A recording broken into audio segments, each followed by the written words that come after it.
Welcome to this explainer. Studying ancient history comes with a massive, fascinating hurdle. We literally can't just interview people from thousands of years ago. Instead, we have to rely entirely on physical evidence.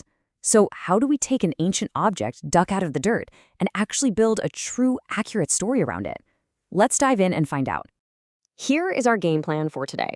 We'll ask if artifacts actually speak, unpack the historian's toolkit, dive into a case study on ancient pottery, look at how to build a rock-solid historical claim, and finally, hand the reins over to you. All right, part 1. Do artifacts speak? Let's bust a super common historical myth. We have to start by tackling a major misconception about primary sources and how we study the ancient world. Think about it. If we dig up an ancient object, does it just automatically tell us its story? It's incredibly tempting to think that pulling a beautifully carved stone or a rusted metal tool from the dirt immediately reveals all its secrets, right? But the reality is way more like a detective working a cold case. Objects, unfortunately, don't have voices. And that is the big trap many beginner historians fall into. The misconception is that artifacts just speak for themselves. But the reality? Historians actually have to actively interpret them. Think of an artifact as a silent witness. It holds clues, for sure, but it requires us to ask targeted historical questions to figure out what those clues actually meant to the people who used them back then. Moving into our second section, the historian's toolkit. Basically, how we make that silent witness talk. To get these silent objects to open up, historians use a very specific toolkit for source analysis.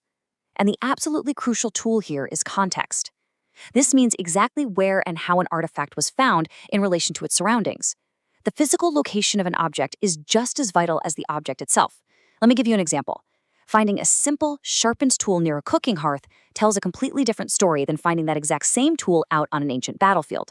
The tool itself didn't change, but the context changes literally everything about its potential historical meaning.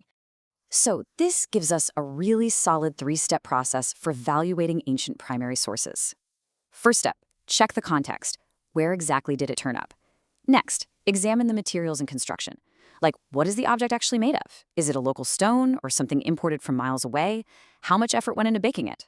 And step 3, compare it with other evidence in the area. Does it fit a pattern or is it a total oddball?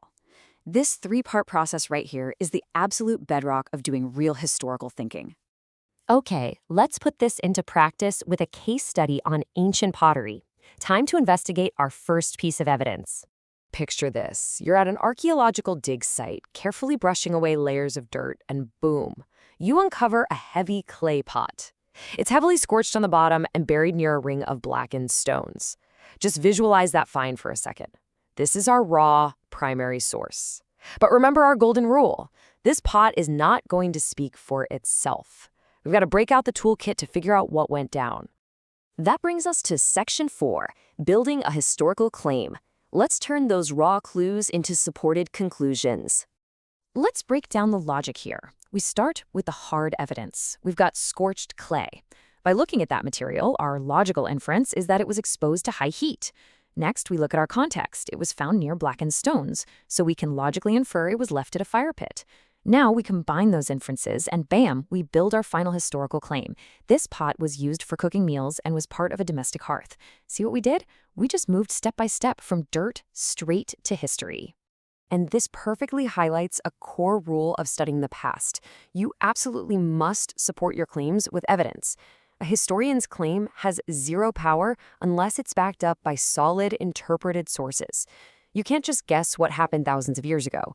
You have to ask the right questions, analyze your primary sources, and build a sturdy bridge of evidence to reach your conclusion. Which brings us to our final section. Your turn to be the historian and apply this toolkit to a brand new mystery. All right, grab your detective hats. Here is your new evidence file. You've uncovered a small, sharply chipped stone. It is found firmly embedded in a large animal bone.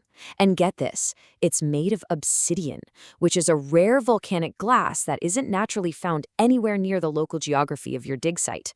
Pay really close attention to these raw clues. You've got construction, context, and materials all sitting right in front of you.